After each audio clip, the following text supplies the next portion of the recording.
Oh, hey everybody. Today is Sunday, August 24th, 2025, 6:21 p.m. Eastern Standard Time, Clearwater, Florida, United States of America.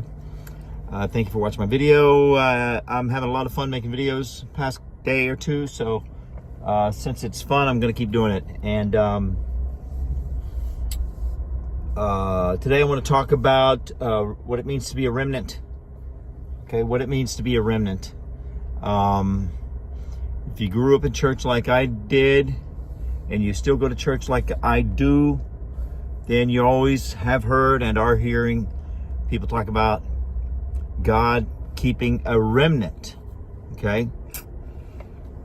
And I just want to make some clarifications on what I think that means, because I don't think it means what they always say it means. Like, I don't really think they know what they're saying, right? And the reason I think that is because whenever I hear somebody talk about a remnant, it's always like romanticized, you know? It's always like stated with a Paris Hilton, dreamy-eyed, romantic attitude, you know?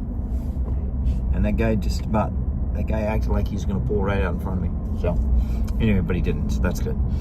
All right, and here's the thing about a remnant, okay? By the way, I do agree that God always keeps a remnant of whatever he wants to keep a remnant of. I mean,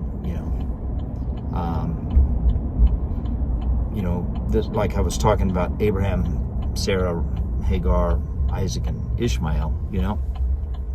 God promised Abraham that he'd be the father of many nations, and he did it through one child, you know? I mean, Isaac.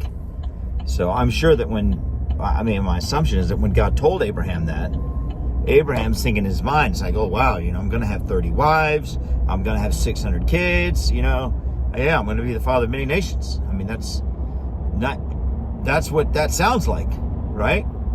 It doesn't sound like, I'm going to have one child when I'm 99 years old, and that's how I'm going to become the father of many. I mean, that's like, no, that doesn't make any sense. Not to humans it doesn't, but to God it does. I think that it's true. God does always keep a remnant, and his ways are above our ways, and he doesn't do things the way we think he's going to do things most of the time. But the thing is that the reality of what a remnant is, it's not romantic at all. It's not something that should be stated or talked about with dreamy, romanticized eyes and dreamy, romanticized tones, because a remnant is, by definition, a tattered, shattered, broken, charbroiled, burnt, frayed, dirty, scattered piece of the thing that was just destroyed. That's what a remnant is, right? So the right way to think about and talk about God will always keep a remnant is to understand that a remnant is the other side of the coin, where the other side of that coin is, don't mess around with God, because he will kick your ass. He will destroy you. He will annihilate you, right? Like, you will know, he'll keep a remnant, but that doesn't mean he'll keep you. And if you get kept, maybe you don't want to be one of the ones kept. Because like I said, a remnant by definition is a tattered, shattered, broken, charbroiled, burnt, dirty, frayed piece of the thing that got destroyed. It's like if you have a beautiful vase in your house and you get angry, or someone in your house gets angry and they grab that vase, they take it outside and they slam it down in the middle of the road and it breaks into 487 pieces. Well, every one of those pieces is a remnant, right? So there's nothing to be romanticized about when it comes to being a remnant, or there being a remnant, or talking about how God is gonna, or God always keeps a remnant. When you say God always keeps a remnant, that is just an effect or a side effect of the fact that God is willing to destroy what has been built because it doesn't conform to his standards. That's what a remnant is. So, like, and I mean, I understand we don't like to think about that, because we like to think, oh, God will always protect us. It doesn't matter what. It's like, no, that's not what the Bible says. That's not what the Bible says at all. God's promises of provision and protection are always conditional. If you obey, he will protect you and provide you, and you will ride over the face of the earth, and you will live in prosperity, and you will live in peace with your enemies. If you obey. If you don't obey, you'll be eating your children, and they'll be eating you. That's Leviticus chapter 26, right? Like, you will become a remnant of your present self. Like, you'll become a bone over here and a bone over there. That's you, right? The Bible gives a really clear, explicit example of what it means, of what it's like to be a remnant.